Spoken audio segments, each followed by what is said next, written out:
അപ്പോൾ അടുത്ത ക്വസ്റ്റിനിലേക്ക് പോവാം. ക്വസ്റ്റ്യൻ ഇതാണ്: Marthanda Varma take many drastic steps which gave the finishing touches to the tottering edifice of the feudal system in Travancore and ushered in a new era of strong and centralized administration under the aegis of the ruling sovereign. Analyze the role of Marthandavarma in establishment of a strong and centralized monarchy and the power of expansion of Travancore into a powerful military state. അപ്പോൾ ഇതാണ് question. അപ്പോൾ question ആദ്യം start ചെയ്യുന്ന ഒരു സ്റ്റേറ്റ്മെൻറ്റിലാണ്.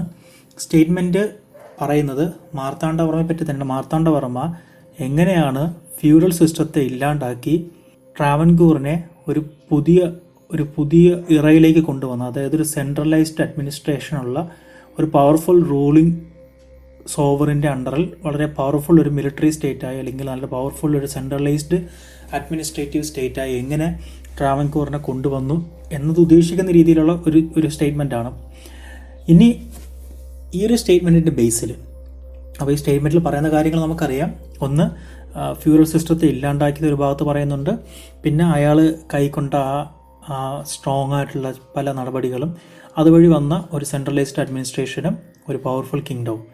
അപ്പം ഇതിൻ്റെ ഒരു ബേസിൽ നമ്മൾ അനലൈസ് ചെയ്യണം മാർത്താണ്ഡവർമ്മയുടെ റോള്. അതായത് ഒരു സ്ട്രോങ് സെൻട്രലൈസ്ഡ് മൊണാർക്കി, ഒരു പവർഫുൾ കിങ്ഡം, ട്രാവൻകൂർ എന്ന കിങ്ഡം ഉണ്ടാക്കിയെടുക്കാൻ, അത് പവർഫുൾ മിലിറ്ററി സ്റ്റേറ്റാക്കി മാറ്റിയെടുക്കാനുള്ള.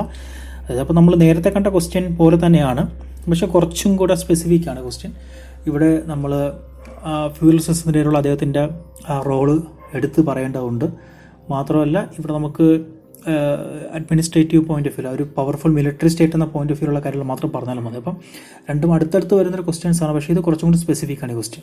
അപ്പോൾ ഇവിടെ നമ്മൾ നേരത്തെ കൊടുത്തതുപോലെ തന്നെ ഒരു ഇൻട്രൊഡക്ഷനാണ് വേണ്ടത്, സെയിം ഇൻട്രൊഡക്ഷൻ തന്നെ എഴുതേണ്ടത്. അപ്പോൾ ഇൻട്രൊഡക്ഷൻ ഇങ്ങനെയാണ്: in the beginning of the 18th century, the throne of Venad Travancore was ascended by an illustrious ruler named Marthandavarma. Under his able guidance and leadership, it helps the establishment of a strong and centralized monarchy and the expansion of Travancore into a powerful military state. Same സാധനം തന്നെയാണ് നമ്മൾ question തന്നെയാണ്. Question അതേപോലെ എഴുതി വയ്ക്കരുത്. ക്വസ്റ്റ്യൻ്റെ concept തന്നെയാണ് നമ്മുടെ വേർഡ്സിൽ എഴുതിയിരിക്കുന്നത്. ഇത് തന്നെയാണ്, ഇതിൻ്റെ ആവശ്യമേ ഉള്ളൂ, ഈ ഒരു ഇൻട്രൊഡക്ഷൻ്റെ ആവശ്യമേ ഉള്ളൂ.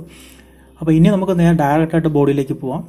നമുക്കതൊരു ബോഡിയിലേക്ക് പോയി അതിൻ്റെ എന്താണോ ഓരോ ഇപ്പോൾ ക്വസ്റ്റ്യൻ രണ്ട് വർഷമുണ്ട്. ഒന്ന്, ഫ്യൂഡൽ സൈഡ് എന്തൊക്കെ പുള്ളി ചെയ്തു, കൂട്ടത്തിൽ അഡ്മിനിസ്ട്രേഷൻ എന്തൊക്കെ ഡെവലപ്പ് ആക്കിയെടുത്തു. സോ അപ്പോൾ ഇവിടെ നമ്മൾ എന്താ ചെയ്യേണ്ടതെന്ന് വെച്ചാൽ, ഇപ്പോൾ ഈ ക്വസ്റ്റ്യൻ്റെ മാർക്ക് എത്രയാണെന്ന് നോക്കണം. ഇപ്പം ഒരു 5 മാർക്കിനൊന്നും ഇങ്ങനെ ചോദിക്കില്ല. ഒരു 10 മാർക്കിൻ്റെ ക്വസ്റ്റ്യൻ ആണെങ്കിൽ നമുക്ക് എത്ര എഴുതാൻ പറ്റും? നമുക്ക് എഴുതാൻ പറ്റുന്നത് ഒരു പേജ്, ഒരു 1.5 പേജാണ്. അപ്പോൾ ഒരു 1.5 പേജിൽ ഈ 2 കൺസെപ്റ്റും പറയണം, വിത്ത് എക്സാമ്പിൾ പറയുകയും ചെയ്യണം. നമ്മുടെ ആ പോയിൻറ്റ്സിലൂടെ നമ്മുടെ ആ സ്റ്റേറ്റ്മെൻറ്റ് നമ്മൾ അനലൈസ് ചെയ്ത് നമ്മുടെ ഒരു കൺക്ലൂഷനിൽ എത്തുകയും ചെയ്യണം. അപ്പം ചെറിയൊരു സ്പേസേ ഉള്ളൂ, നമുക്ക് ചെറിയൊരു സമയം ഉണ്ടാവുള്ളൂ നമുക്ക്. അപ്പോൾ അവിടെ നമ്മൾ ഡയറക്റ്റായിട്ട് അങ്ങ് ഫസ്റ്റ് തന്നെ പോയിന്റിലേക്ക് പോകും. അതായത് ആദ്യം തന്നെ ആ ഫ്യൂഡൽ സിസ്റ്റത്തിൽ ഫസ്റ്റ് എലമെൻ്റ് എടുത്ത് വെച്ച് തന്നെ നമ്മളതിനെ എന്ത് സ്റ്റെപ്പ് പുള്ളി എടുത്തു എന്നൊക്കെ പറയും. പക്ഷേ ഈ ക്വസ്റ്റ്യൻ ഒരു 15-20 മാർക്കിനാണെങ്കിൽ കുറച്ചും കൂടെ സ്പേസും കുറച്ചും കൂടെ സമയമുണ്ട്. അപ്പോൾ നമ്മൾ എന്താ ചെയ്യുന്നത് വെച്ച് കഴിഞ്ഞാൽ, എന്താണ് അവിടെ അദ്ദേഹം വരുന്നത് വരെ സംഭവിച്ചത്, എന്തുകൊണ്ട് അയാൾക്ക് ആ സ്റ്റെപ്പ് എടുക്കേണ്ടി വന്നു എന്നൊരു ഇൻട്രൊഡക്ഷനും കൂടെ കൊടുക്കുന്നത് നല്ലതായിരിക്കും. അപ്പം അത് അങ്ങനെയാണ് നമ്മൾ സ്പേസ് കൂട്ടുകയും കുറയ്ക്കുകയും ചെയ്യുന്നത്. ഓക്കെ, അത് നമ്മുടെ ഡിസ്ക്രിപ്ഷനാണ്. Depends upon the question, the marks of the question, അതുപോലെ തന്നെ സ്പേസ് വെച്ചിട്ട് നമ്മൾ. അപ്പോൾ ഇവിടെ ഇപ്പം ഞാനതൊരു 20 മാർക്ക് ക്വസ്റ്റ്യൻ ആണെന്ന് വെച്ചോളൂ, ഒരു വലിയ ക്വസ്റ്റ്യൻ ആണെന്ന് വെച്ചോളൂ. അപ്പോൾ ഇവിടെ ഞാൻ ആദ്യം ഒരു ചെറിയ ഒരു ഇൻട്രോ എല്ലാം കൊടുത്തിട്ട് ഞാൻ പ്രശ്നത്തിലേക്ക് വരുന്നത്. അപ്പോൾ ഇങ്ങനെ നമുക്ക് എഴുതാം: Venad at the time of Marthandavarma's accession presented a picture of disorder and confusion. He ascended the throne of Thrippapur Swarupam ബ്രാക്കറ്റിൽ Thiruvithamkoor or later Travancore of the Venad faction. അപ്പോൾ ഇവിടെ ഫസ്റ്റ് പറയുവാണ്, മാർത്താണ്ഡവർമ്മ വരുന്ന സമയത്ത്, അയാൾ ത്രോണിലേക്ക് എത്തുന്ന സമയത്ത് ഒരു മൊത്തത്തിലൊരു ഡിസോർഡർ ആയിരുന്നു, ഒരു കൺഫ്യൂഷൻ ആയിരുന്നു. അതെന്താണെന്ന് അറിയാമല്ലോ, അഡ്മിനിസ്ട്രേറ്റീവ് കൺഫ്യൂഷൻ ഉണ്ടാവും, അതേപോലെ തന്നെ മൊത്തത്തിലൊരു ഓർഡറില്ലായ്മ ഉണ്ടാവും. കാരണം ഇതിന് മുമ്പുണ്ടായ രാജാക്കന്മാർ അത്ര മിടുക്കന്മാരായിരുന്നില്ല. ദെൻ ഇയാൾ തൃപ്പപ്പൂർ സ്വരൂപത്തിൻ്റെ ബേസ് അവിടുത്തെ ത്രോണാണ് അസെൻഡ് ചെയ്തത്. അപ്പം നിങ്ങൾ സംശയിക്കരുത്, വേണാട് എന്ന് പറയുന്നത് ഒരു വലിയൊരു അംബ്രല്ല കിങ്ഡമാണ്. അപ്പോൾ ഇത് കേരളത്തിലെ എല്ലാ കിങ്ഡംസിൻ്റെ അവസ്ഥ ഇത് തന്നെയാണ്. വേനാട് കിങ്ഡം എന്ന് പറയുന്നത് അതിൻ്റെ അകത്തിന് ഒരുപാട് തായ് വഴികളും ഒരുപാട് ഡിഫറെൻറ്റ് ഫാക്ഷൻസ് ഉണ്ട്. അപ്പം അതിലേതെങ്കിലും ഒരാൾ, അതിൽ ഏറ്റവും കഴിവുള്ള ഒരാൾ വേനാടിൻ്റെ ത്രോൺ എടുക്കും. അപ്പോൾ ഇവിടെ സംഭവിച്ചിരിക്കുന്നത് തൃപ്പപ്പൂർ സ്വരൂപത്തിൽ നിന്നാണ് നമ്മുടെ ഇയാൾ വന്നിരിക്കുന്നത്.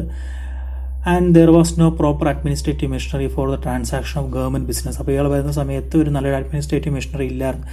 അങ്ങനെ ഇതൊക്കെ നമ്മൾ കയ്യിൽ നിന്നിട്ട് എഴുതുന്ന പോയിന്റ്സാണ്. കാരണം അതുകൊണ്ടാണല്ലോ പുള്ളിക്ക് അങ്ങനെ ഒരു സംഭവം ചെയ്യേണ്ടി വന്നതും ആ ചെയ്തതിൻ്റെ പേരിൽ മാർത്താണ്ഡവർമ്മ ഭയങ്കര ഫേമസ് ആയതും.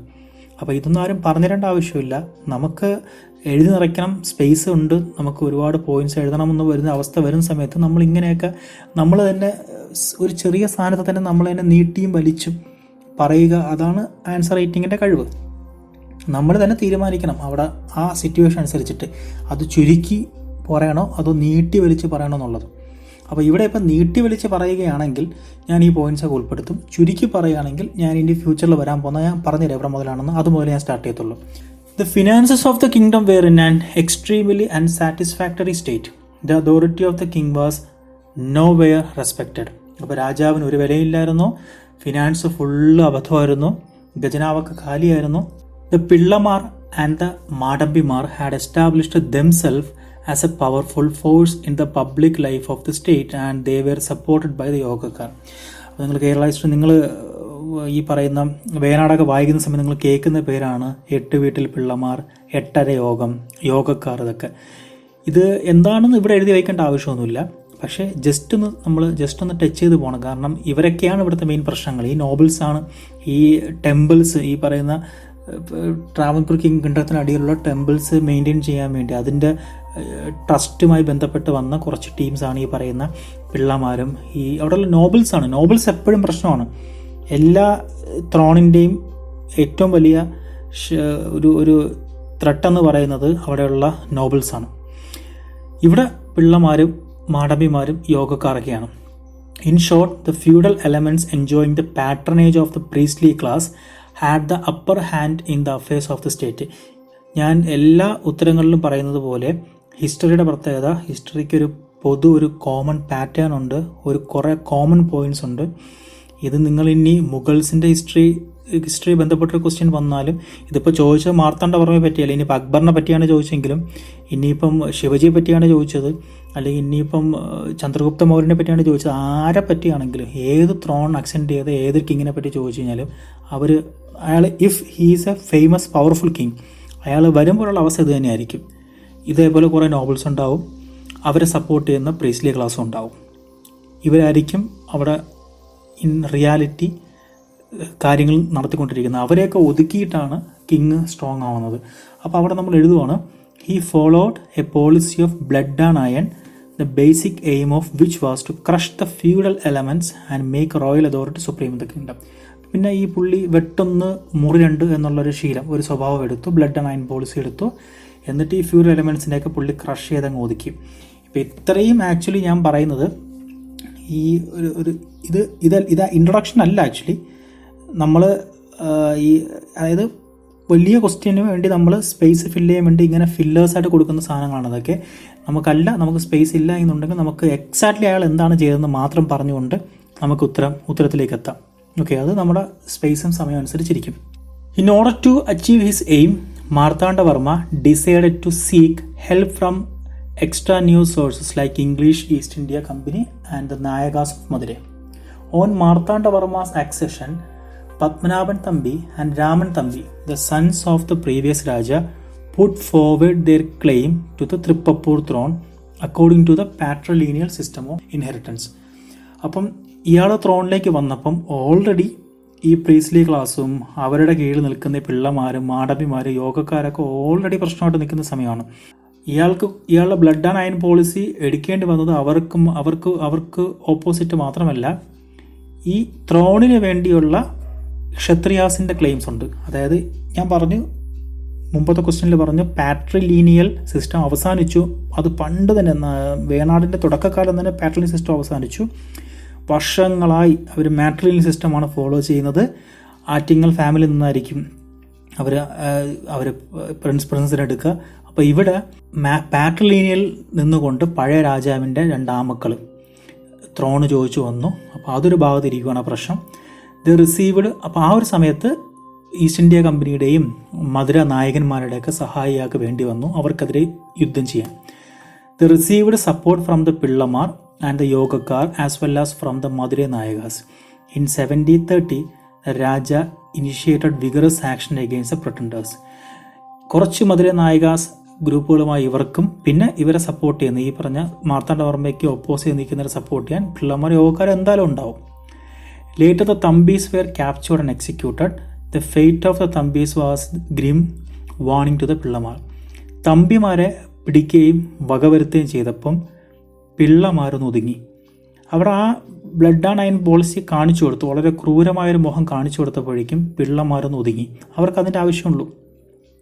Marthanda Varma issued peremptory orders for their arrest on a charge of conspiracy against the king. All the rebel leaders were captured and sternly dealt with. അപ്പോൾ ഈ റെബൽ ലീഡേഴ്സിനെയൊക്കെ ഒതുക്കാൻ പുള്ളി ചെയ്ത കാരണം രാജാവിനെതിരെ ഗൂഢാലോചന കേസ് അടിച്ചു വെച്ച് എല്ലാത്തിനെയും അറസ്റ്റ് ചെയ്യാൻ തീരുമാനിച്ചു. The Potis were immediately banished from the land while the Pillamar were put to death. The properties of the Pillamar were confiscated to the state and their women and children were sold as slave to the fisherman on the coast. അപ്പം പോറ്റിമാരെയും പിള്ളമാരെയും അതേപോലെ അവരുടെ സ്വത്തുവകകൾ പിടിച്ചെടുക്കുകയും, അതായത് കിങ്ങിനെതിരെ ആരൊക്കെ ആ ത്രോണിന് ത്രെട്ടായി നിന്നിട്ടുണ്ടോ ഒരു ദാക്ഷിണ്യമില്ലാതെ അവരെയൊക്കെ ഒതുക്കി എന്നാണ് നമ്മൾ ഈ ഹാഫിൽ പറയുന്നത്. ഓക്കെ, നമ്മുടെ ചോദിച്ചിരിക്കുന്നത് ഫ്യൂഡൽ എലമെൻസുകളെ എങ്ങനെയാണ് ഒതുക്കിയെന്നാണ് ചോദിച്ചിരിക്കുന്നത്. അവരുടെ ലാൻഡ് പിടിച്ചെടുക്കുകയും അവരുടെ സ്ത്രീകളെയും കുട്ടികളെയും ഈ കോസ്റ്റൽ ഏരിയയിലെ ഫിഷർമാൻസിന് സ്ലേവുകളായി വിൽക്കുകയും ചെയ്തു. അപ്പം അങ്ങനെ അത്രയും ഒരു സ്ട്രോങ് ഒരു ഡെസ്പോട്ടിക്, ഒരു ബെലമറൻറ്റ് ഡെസ്പോട്ടിക് റോള്, ഒരു ഡിക്റ്റേറ്റർ ഒരു മോഡിലേക്ക് പുള്ളി ആദ്യത്തെ ഫസ്റ്റ് ഡെക്കേഡ് വന്നതുകൊണ്ടാണ് രണ്ടാമത്തെ സെക്കൻഡ് ഹാഫ്, അതായത് നല്ലൊരു അഡ്മിനിസ്ട്രേറ്റീവ് മെഷീനറി പുള്ളിക്ക് കൊണ്ടുവരാൻ പറ്റിയത് പുള്ളി ഒരു ഡെസ്പോട്ട് മോഡലിലേക്ക് പോയതുകൊണ്ടാണ്. After this, Marthandavarma gave his attention to the task of reorganization of the administrative system. The finances of the state were improved and every care was taken to ensure economy in public expenditure. Again, basic point നമ്മൾ പോവുകയാണ്. കാരണം എങ്ങനെയാണോ ആദ്യത്തെ step എന്ന് പറയുന്നത് നമ്മുടെ ക്വസ്റ്റ്യനും അങ്ങനെ തന്നെ പറഞ്ഞിരിക്കുന്നത്, ആദ്യം എതിർത്തവരെയൊക്കെ ഒതുക്കി, രണ്ട് എല്ലാം ക്ലീൻ ആയപ്പം പിന്നെ മൊത്തത്തിലൊന്ന് കൺസോളിഡേറ്റ് ചെയ്യുവാണ്. അപ്പോൾ ഇവിടെ അടുത്ത ശ്രദ്ധ അഡ്മിനിസ്ട്രേഷനിലും എക്കണോമിയിലും പബ്ലിക് എക്സ്പെൻഡിച്ചറിലും വന്നു. He paid special attention was bestowed on the reorganization of the military forces. The army was equipped with better arms and discipline was strictly enforced. നമ്മൾ പഴയ ക്വസ്റ്റ്യൻസ് പറഞ്ഞ പോലത്തുള്ള കാര്യങ്ങളാണ് വീണ്ടും പറയുന്നത്. The Travancore army was trained and equipped after the European model.